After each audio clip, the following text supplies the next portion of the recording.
What needs to happen between 10,000 subscribers and 100,000 subscribers for me to get this plaque? The game changes between 10,000 and 100,000, and especially 100,000 and a million. It's evolution. We're no longer iterating. We are evolving. We can still iterate, but there is more back-end strategy that matters. Let's talk about back-end strategy first, because this is where it gets really sexy and the stuff that I love that most people overlook and hate. Back-end strategy number one, talk about curated viewer journeys. At this point, over 10,000 subscribers, you have a very solid core audience.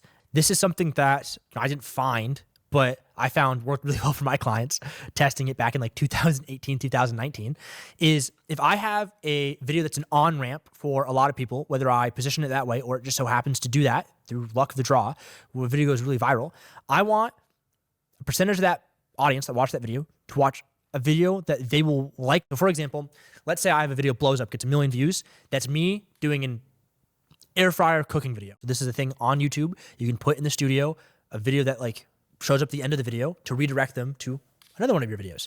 So I have an air fryer video that gets 1 million views. Maybe I'll do a video that I've done previously, which is another kitchen gadget adjacent video, which is top 10 blender recipes. If the top 10 air fryers one did well. So it's a little bit of a smaller market, but I'm gonna get a higher throughput to that than maybe me making an invisible Big Mac, for example, because it's like completely different in terms of the reason why the audience watched the air fryer video.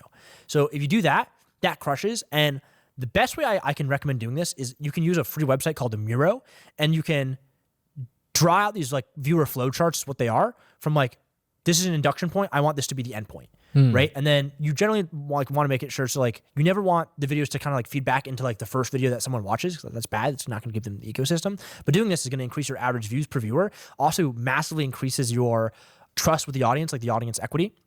And in addition to that, it's also going to be fucking super sick for a secret stat that YouTube has that YouTube won't show you this. And that's going to be session time percentage. And that is the fucking kingmaker stat on YouTube, which is increasing the session time percent allocation, basically watch time of your content. So let's say I watch YouTube for 2 hours a day. But if I was the average person 2 hours a day and I spent my 2 hours watching 5 people, right? And then I find Barry Lewis, former client of mine, find Barry Lewis's channel, who's a cooking channel in England.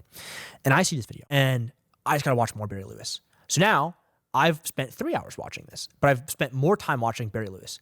YouTube will look at that indicator, that secret stat of session time percentage increase, where this person has spent more, they've increased their overall session time because of this channel, number one, as like the first touch point, or this channel has taken up more space, more percentage of the average session time. Both those stats are the kingmaker stat, which is like, can I increase someone's session time because of my content? Or can I increase their allocation of session time to my content?